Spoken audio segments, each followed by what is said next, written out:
Привет, видеообзор на пылесос Woven Limited. Состояние хорошее, полностью в рабочем состоянии. В комплекте идет только сам пылесос.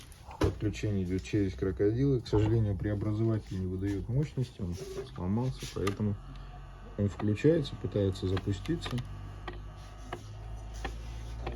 Слушайте, начинает качать, но мощности не хватает, дабы его полностью запитать. Так проверяли, полностью в рабочем состоянии. Просто блок, на котором проверяли, сгорел. Преобразователь слишком слабый.